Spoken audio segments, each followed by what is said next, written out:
I know what the weather was like yesterday because I saw it. I spent time outside where I felt the temperature and speed of the air. I observed that there was no rain, and with my handy barometer, I measured the air pressure too. 100 years ago, I was not around to see what the weather was like, but other people were, and they made records of the weather. We can learn about past weather by studying the records that people made. But did you know there are records made by nature too? Climate scientists have used tree rings, ice cores, and sediment cores to put together a record of the last 100,000 years of Earth's climate. I'm Science Mom. I'm Math Dad. Today we're going to look at the past 100,000 years of Earth's climate, and we're also going to make some homemade ice cores too.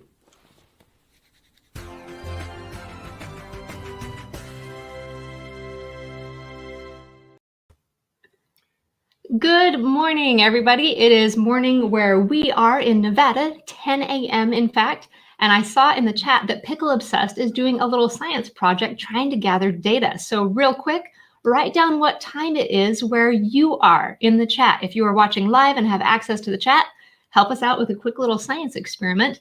And I'd also be curious just how closely people's clocks match up because over time, clocks drift a bit and Yep, so write down the time where you are real quick. And a special hello and welcome to Science Mom Jamie, to Lexi, Olivia, Savannah. It is good to see you guys here this morning. Hello, Malcolm and Ibrahim, Chawi Komba, Elizabeth, Noah. Thank you for participating in this quick little experiment. Now, today we are going to be talking about tree rings, ice cores, and sediment cores, and how those allow us to actually look back in time and see what Earth's climate was like hundreds and thousands of years ago. That's a lot harder to use that than to use a clock or a watch or something. So we are fortunate to have clocks and other tools to help us measure climate today. But back hundreds and thousands of years ago, those weren't around. But nature makes records, and one of the coolest records that we have, in my opinion, is tree rings. So let's open up our file here and take a quick look at a picture of a tree. Now, not every tree... I didn't bring it. Oh, that's all right. Not every tree has tree rings. There are palm trees that actually just grow kind of diffusely with their tissues spread all the way throughout, so you don't get a ring. But a lot of trees do have tree rings, and if they live in a climate that changes, where sometimes they grow fast, other times they grow more slowly, then you get an alternating pattern of dark and light bands, and each of those bands represents 1 year. That's pretty nice of the trees to record that for us. It is quite nice of the trees to record that for us. They're not really doing it for us. It's just a fact of how they grow. So in the spring, fall, and summer, when you have warm weather and the tree is actively growing, there are new layers of cells put down, and the cells are big and they're farther apart. And then in the winter time, when the growth slows down a lot, those rings get packed really close together and they turn darker in color. So here is a quick image where we can take a look at an actual cross section of a tree. And this line that you see, this represents 1 year of growth. So when I say in wintertime, the tree rings, those cells grow really, really slowly. They grow so slowly that it just looks like a dark line of almost no growth. So that's winter. And this is the growing season, summer. That's pretty cool. And that makes sense, though, that it would grow more when it was lush and green, so that then you'd see the biggest part, and then the tree is just getting fatter and fatter over time? Yes, so a tree starts out tiny little sapling, and then as it grows, it gets larger and larger, and that trunk has a record of what the climate was like, because when the weather is the same, you're going to get similar size growth rings. So this tree was well watered, growing well each year. But if it comes to an area where there's a bit of a drought or it's drier, then those growth rings get closer together and more dense. There's just scars in there. If there's a fire, then that will be recorded too. You'll have a burned section of wood. So yeah, right here-ish, we're seeing hardly any growth. So yeah, it makes me wonder what happened. Probably the tree got scraped or something happened on that side of the tree. Now, are you ready, Math Dad, to meet some of the oldest trees in existence? Ooh, yes. Sign me up. The record holder for the oldest tree is the bristlecone pine. Pinus longevia is its scientific name, and these trees can be almost 5,000 years old. That is crazy. And when I say close to 5,000 years old, that means that you can actually count that many growth rings. Because it's all there. The data is there. But wait. You'd have to cut down the tree to count the rings. So how do they know? Do they cut them down? Sometimes. In fact, the oldest bristlecone pine tree, there was a scientist who was studying this grove of really old trees. They were all older than 4,000 years old in this area in a mountain in Nevada. And he wanted to measure this particular tree that he thought might be one of the oldest. But every time he took a cross section, he had this tiny little drill and would drill through. He was having trouble counting all the rings. So he got permission, cut the tree down. And once he had cut the tree down, realized that it is the record holder oldest bristlecone pine tree ever measured. No. So people were not very happy with him, and he felt bad afterwards that he had cut the tree down. That tree was called Prometheus, but there are other bristlecone pine trees that are almost that old. Here is one, and I've got to point out, can you move us to the other? Oh no, you can see. See, there's the person right there. That's my mom. Everyone say, hi, Science Mom's mom. Hi, Science Mom's mom. So with a person there for scale, you can see just how big this tree is. This one is mostly alive, but most of the bristlecone pines that are 4,000 plus years old, they look like this, where a large part of the tree has died, and then you have this small portion where the tree is still alive and growing. So it's like a regular tree, only it's like super slow speed. Yes. And this is why they grow so long and are able to be so old, is because they live in a climate that is high elevation, really cold a lot of the time in the winter, not a lot of rain in the summers, and their growth rings are super small. And because their growth rings are super small, their wood becomes very hard and very resistant to insects and disease. Adley and Henry were pointing out that it should be Science Grandma. Good point. Good point.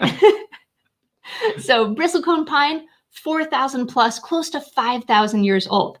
So the one that your mom was next to was 4,800 years old? Yes. Well, close to it. Yeah. Yep. Makes sense that it would be hard to get the exact dating. Wait.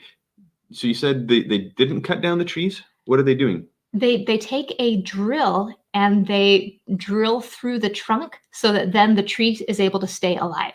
And somehow this drill, they're able to keep it intact well enough to get the same information. Yes. Isn't that amazing? That is pretty cool. Now let's take a look at another record holder, the giant sequoias. Oh, these are so big, it's ridiculous. Think of the biggest room in your house. And then imagine that there was a tree growing in the biggest room in your house and that the trunk filled the entire room. That's how big these trees are. And to give you a sense of the scale, here is one that was more than 3,000 years old. And it fell over, it died of old age. And this is my daughter standing next to it. She was about 3 years old at the time, so she wasn't as tall as me, but still, can you believe how big that tree is? That is a big tree. These trees are incredible. And I have to say, just real quick, cool trivia fact, the state of California in the United States has the oldest, biggest, and tallest trees in the world. Because although bristlecone pine trees grow in both Nevada and California, the record holder oldest one named Methuselah, and the Park Service won't tell you where it is, that's located in California. And then the sequoias and the coastal redwoods are in California as well. And so the redwood trees are the tallest. Redwood trees are the tallest. Even taller than the sequoias. Yes, but the sequoias are the biggest. These trees can grow incredibly fast. And one cool thing about them is that they don't only grow in California. They can adapt to a wide variety of climates. And in 1865, a botanist took several of these trees to a botanical garden in Scotland and planted them. They're now more than 160 feet tall. Wow. Wait, could we have our own sequoia tree? In Las Vegas, Nevada, it would be very difficult to keep the sequoia tree alive. But if you live pretty much anywhere else, probably. Wow.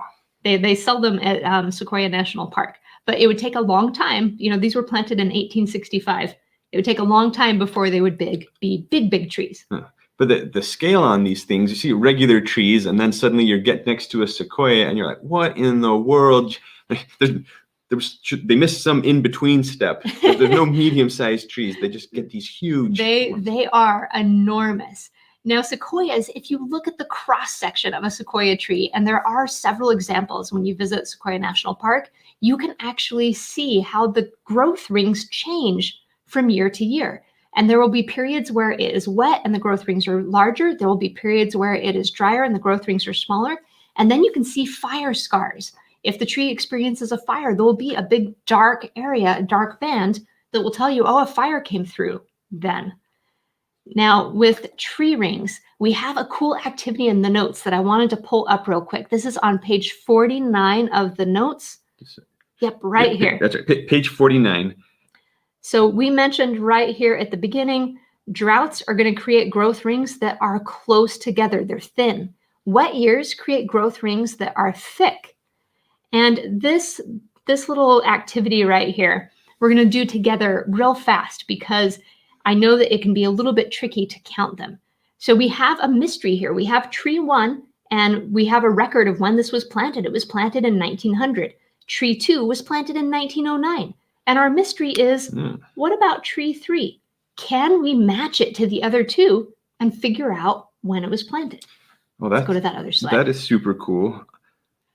And so you're pointing out we can go both ways. So we can use the trees to figure out what the weather was like, or the climate across the year. But also you're saying that we can use our knowledge of what the weather was like to figure out how old the tree is. We can go both ways. And the easiest way to do this is to look for something distinct.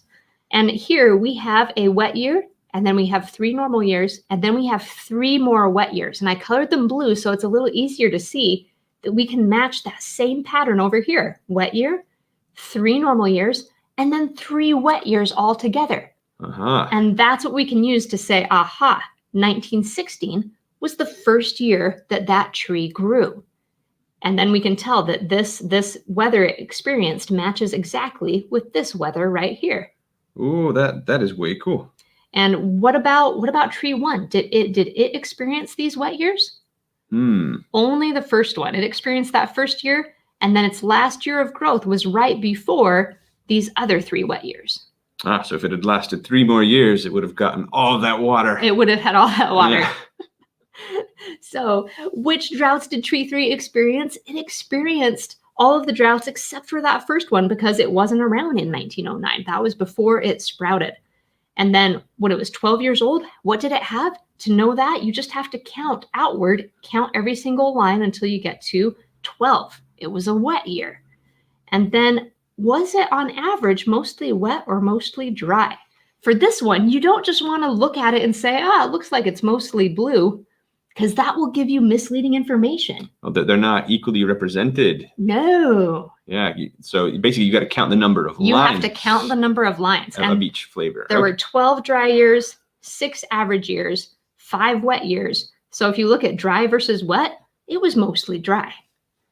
So that is tree rings. And there is a really cool word for the art or the science of studying tree rings, dendrochronology. Okay. I know chronology. Chronology is like time. And study of time. Dendro, so dendrites, like a branching pattern. So trees, dendro is a word associated with trees. Dendrochronology is studying tree rings and the age of trees by looking at tree rings. Pretty cool. Quick question for you, Math Dad. Would you get tree rings if you were a tropical tree growing in the rainforest? So this was a trick question because palm trees don't have rings. So forget palm trees. I'm talking about a hardwood tree that has bark on the outside and is going to grow outward each year with growth rings if it's in a climate like we have. But what if you move it to the Amazon rainforest? Oh, you're saying that would the rings form because there's no winter? Yeah, there's no winter. Okay, you ask an excellent question, but there's still dry and wet seasons. So yes, you'd see some rings, but wait, would they all be the same size for the most part? Isaac says nope. Yana says nope. Science Rat says nope.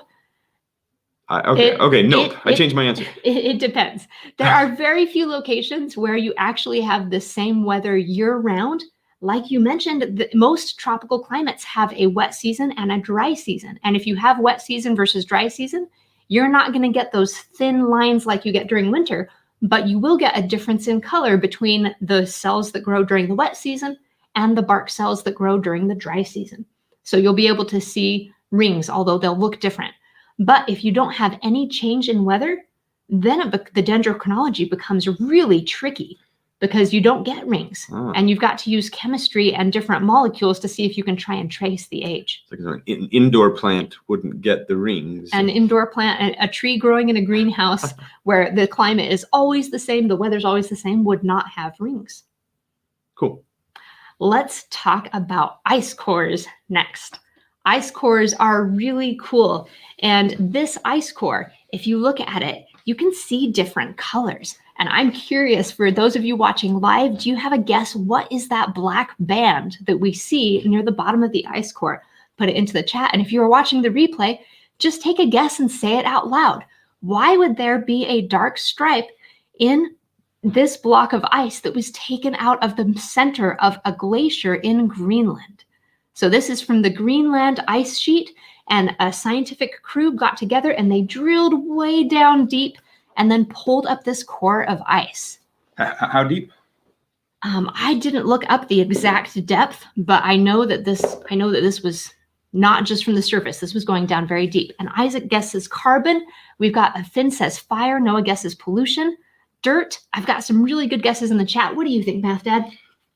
I have a theory. It's a volcanic ash. Volcanic ash is correct. This was an eruption that they estimate to be more than 22,000 years ago. 22,000 years ago, a volcano in Iceland erupted, laid down a layer of ash over everything, and that is that black band that you can see. And then the ice above it is snow that fell after the eruption. The ice below it is snow that fell before the eruption. But let's return to the notes real quick and look at how an ice core forms, because this is pretty cool. When snow falls as snowflakes that have that beautiful little shape. And if you think about what snow is, there's a lot of air in snow. If there weren't air in snow, then when you went out to try and make a snowball, it would be like trying to push ice together. Would you be able to scoop a bunch of ice into a ball and then throw it or make it into a snowman? Probably not. No. Ice is not something that you can mush together. Snow you can because of all the air in it. And when snow falls in Antarctica or in Greenland, it forms a layer, and the air pockets, as more and more snow falls on top, the air pockets get smushed and the snowflakes get smushed, and soon you are left with ice, and in the center of the ice you have these little pockets of air. And the amazing thing about these little pockets of air is that they contain exactly the same air that was around when the snow fell.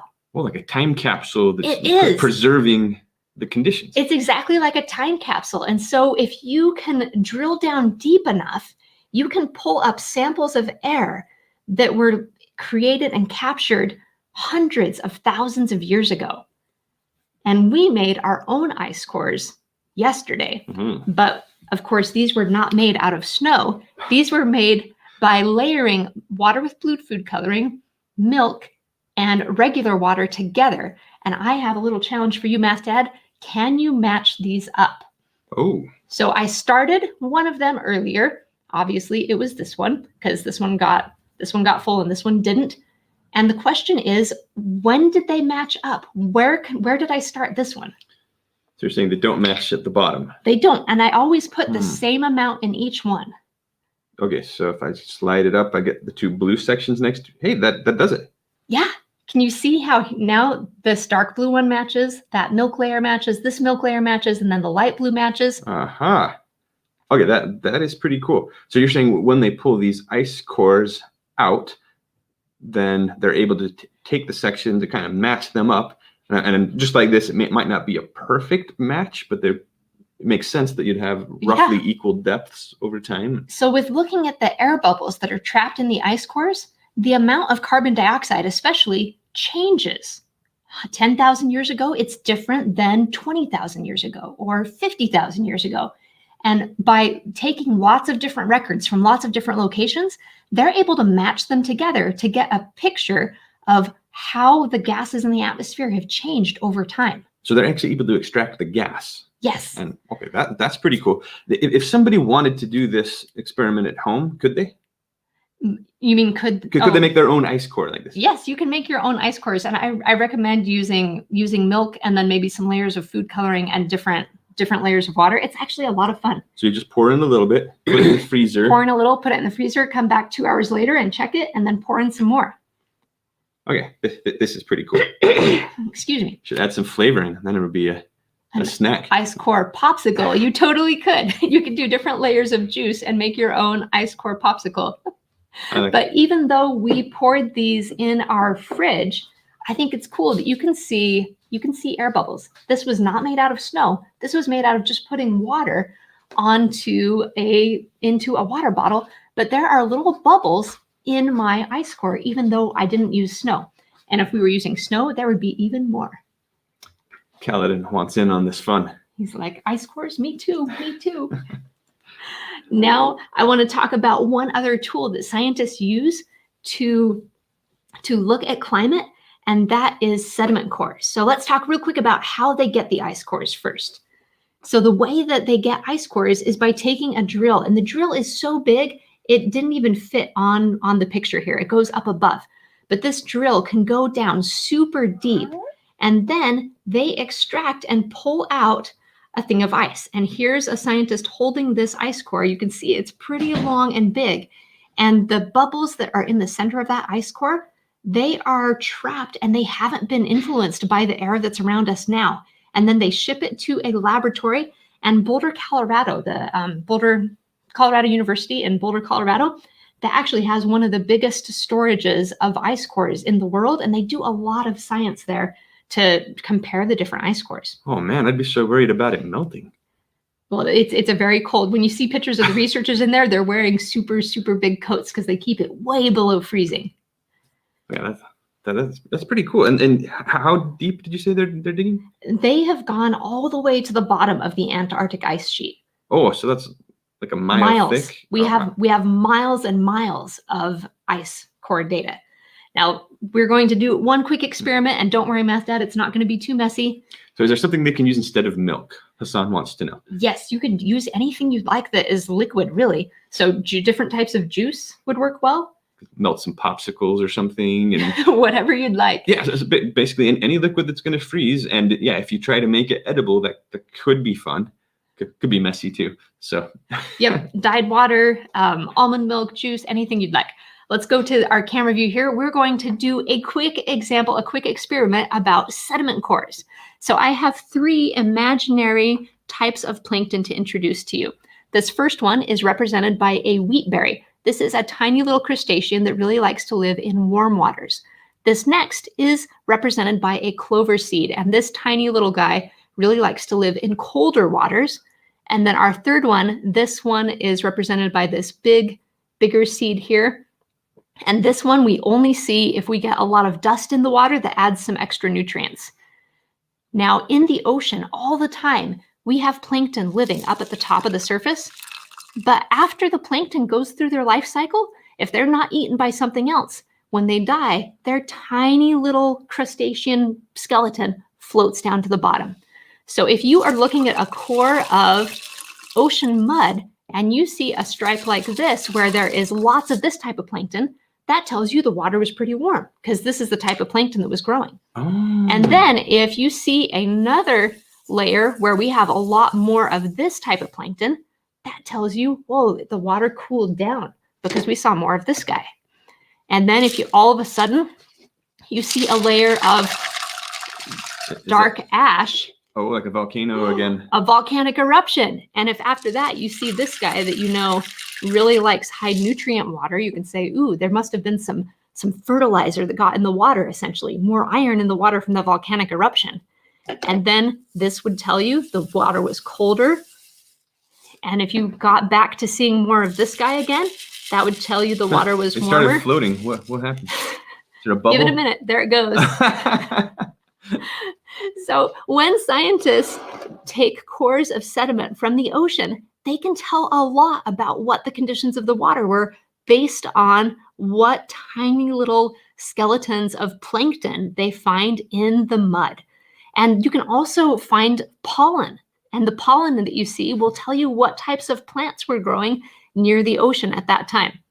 I want to see if I can get this top one to sink down. There we go. Come on, sink, sink, sink. And I know some of you are probably wondering, Science Mom, what are you going to do now that you have this big thing of wet I'm wondering clover what are we seeds? going to do with this mess? So our desert tortoise is currently hibernating, but when she comes out kind of hungry. I'm going to put this in our compost pile, and I tell you what, some sprouted bean seeds and wheat seeds and clover seeds, she's going to be so happy in a few weeks when she sees all this. Nice. So let's take a look at what all of this data tells scientists who study ancient climates. So they have ice cores, miles and miles of ice cores from Antarctica and Greenland, and they have sediment cores. So the mud in the ocean. The mud in the ocean that tells them about what the climate was like hundreds of years ago. And we also have tree rings that give us a more recent picture. If we put all of that together and pull up the notes, we're going to be on page 48 of the notes. What do we find out? And first, let's take a look real quick at the carbon dioxide that's recorded at Mauna Loa Observatory. And this observatory is so neat. We had a chance to visit here in 2019, in the summer of 2019, and we emailed them and asked if we could take a tour. And the scientists that work there gave us a tour of the facility. It's on the top of a volcano in the middle of the Pacific Ocean. But this volcano it's not super active up there at the very top. It hasn't had an eruption in a long time. And they do get some carbon dioxide from the volcano that they have to then correct and kind of take out of the data. But their location is kind of amazing, and it represents the global average. So they're able to sample the carbon dioxide and get accurate numbers over time. Yeah, and they sample the carbon dioxide in the atmosphere and other gases too every single day of the year. And they've done that for decades. And there are other sister research stations all over the world, more than 100 different locations that are sampling gas and then posting it online publicly. This data is public. Anyone can look at it. And what I'm seeing there is a zigzag. It is a zigzag. And we talked about this last time, that Earth essentially breathes. There's this increase in carbon dioxide in the winter and a decrease in the summer. And that is a natural cycle that has been going up and down ever since plants have been on our planet. So there's one spike per year there. Yep.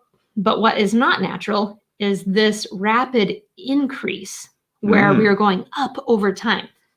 So this is a fact that there is no argument about. Carbon dioxide is increasing. And if we want to compare it to, well, what about, a thousand years ago? Here's what we have from the ice cores. If we look at the ice cores, you can see CO2 changes. Sometimes it's higher, sometimes it's lower. It's going up and down based on how close the planet is to the sun, based on ocean currents and, whether we're in a glacial period or not. But it has always been below 300 parts per million. That, over 300,000 years ago, that was the last high point that we had. And right now, whoa. Oh, wait, that's a record high. So you're saying the old record was right here at 300 parts per million. Yes. 0.03%. And you're saying we've crossed that. We've crossed new record high. But why is this a vertical line? Because of the scale of our graph. We're looking at such a long period of time. This increase has been so dramatic, going from 300 up to 415 parts per million. So this graph up here is what you would get if you zoomed in on that vertical part down below. Okay, so that really gives a sense for how much increase there is. So right here, 1940 or whenever we set the new record. And since then, we've gone way up. Way up. So these are the things that there is not any argument about. Carbon dioxide is increasing, and then our planet is getting warmer. And to look at this data right here from, I want to go to this website, clima.nasa.gov. We're going to go to this website that you can see right down there in the bottom of the notes. And I want to show you this graph. So we're gonna So we clicked down below. It says global temperature. Sorry. So yeah, if you go to their landing page and then go to global temperature, you can see this graph. So if we look at the temperature of our planet and just how much change it has, let's drag it instead of playing it. Oh, okay. So we start at 1884 and we drag forward. Everywhere where you see the yellow, that means it is above average for warmth. So that looks like it's below average there. A little bit below average. So there's some cooling and some warming, and it kind of is fluctuating up and down. But about now, about there, 1950-ish, right there, about equal amounts of warm and cold. All right, and then get up into the 1960s, 70s, 80s, 90s. 2000, 2010. Oh, that is a red looking planet, Science Mom.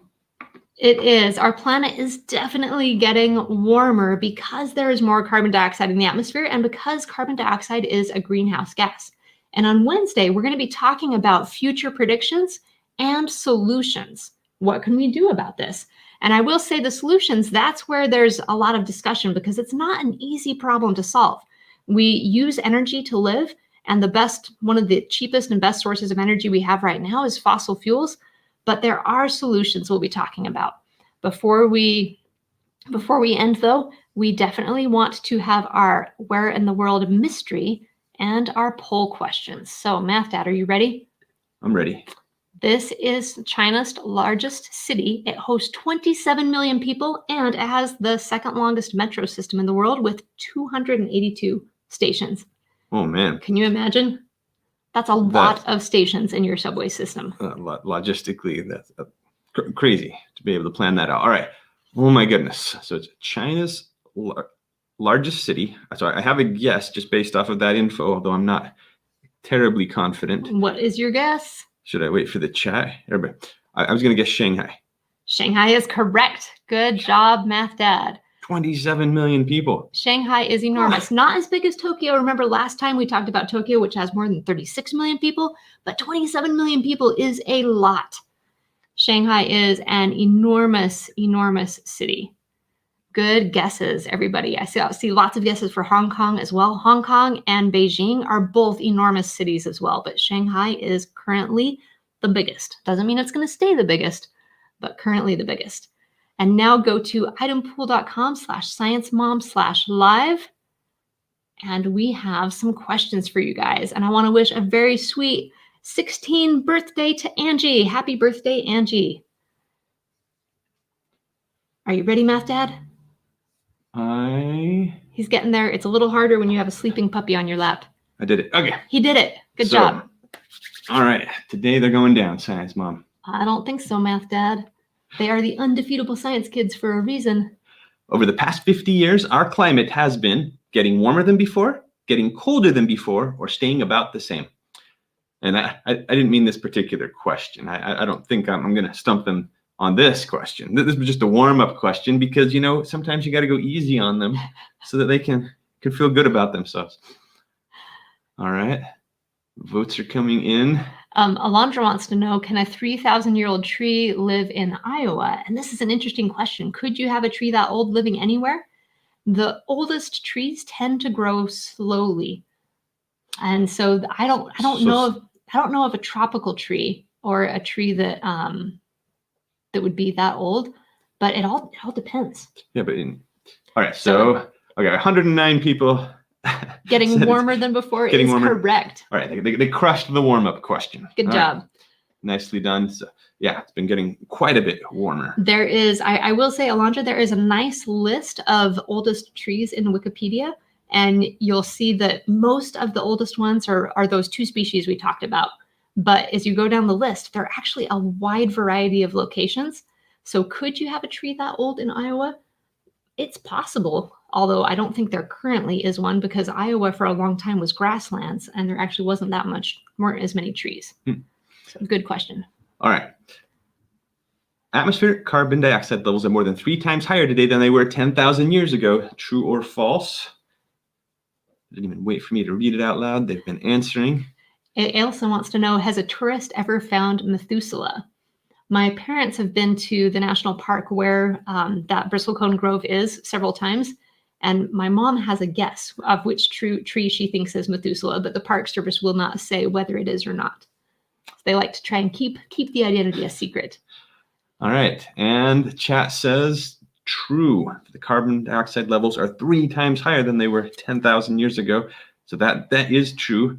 I'm actually impressed that so many of you got that right, because we didn't name any or the specific numbers, or at least we didn't make a big deal about it. Yes, that was Math Dad's attempt at a trick question. Let's go to this graph really quick.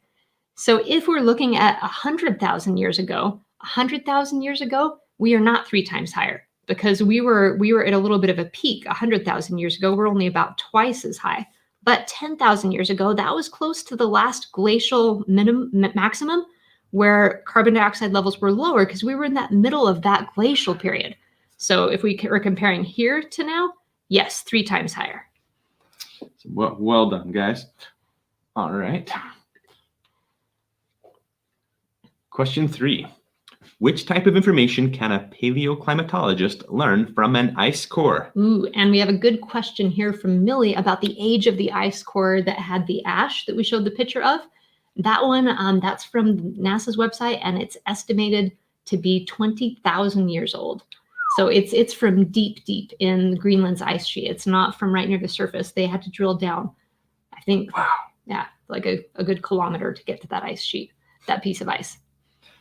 All right, so our possible answers here were, so what information can you learn from an ice core?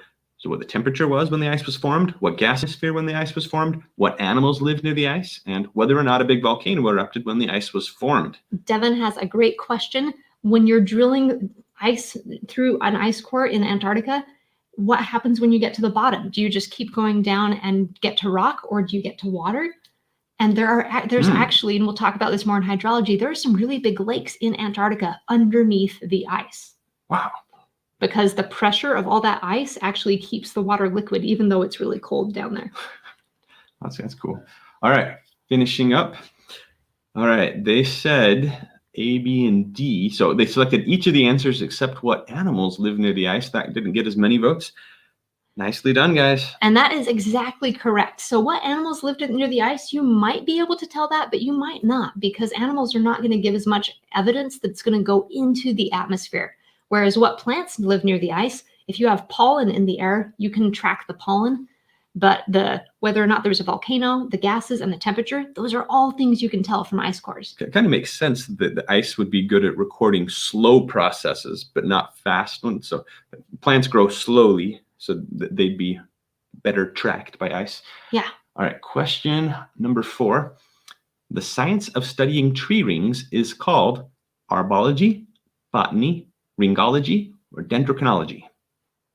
Which one is it? This is the one.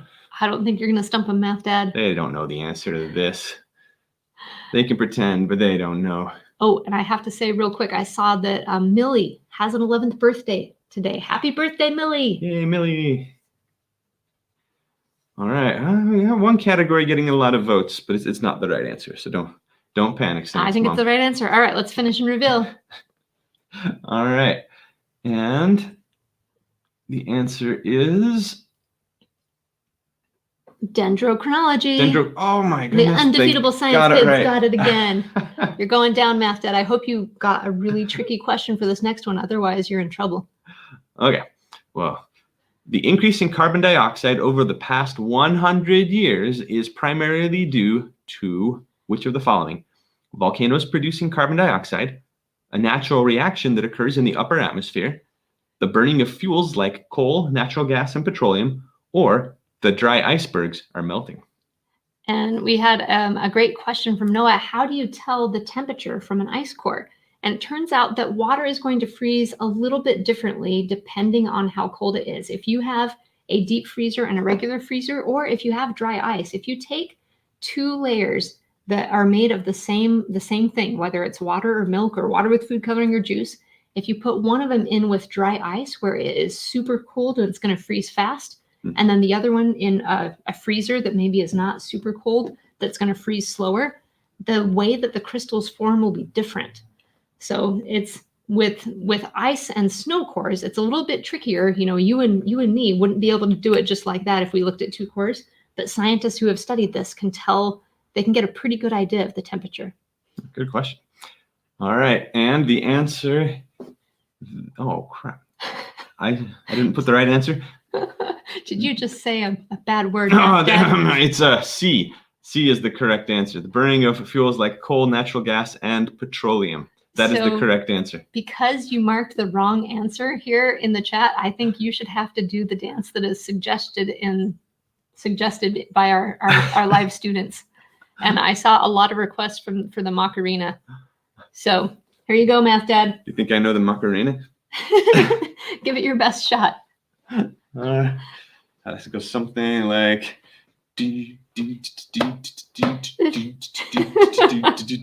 hey Macarena.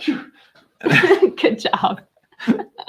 So congratulations to the undefeatable science kids who once again got all of the questions right by a landslide. Good job, you guys. Not bad. Not bad at all. And we know that this topic, talking about climate change and especially the future of climate change, is one that can be a little bit discouraging. But on this next class period we have, when we talk about the future of climate change, we're going to highlight some really exciting research, looking at some good solutions that there might be, and talk about some of the things we can do to help so that the climate doesn't change, hopefully, too quickly for us to adapt. We're worried about that warming trend, though, because if trends continue, if we don't alter the trajectory, we're in trouble. True. Work hard, grow smart, you guys, and we will see you on Wednesday.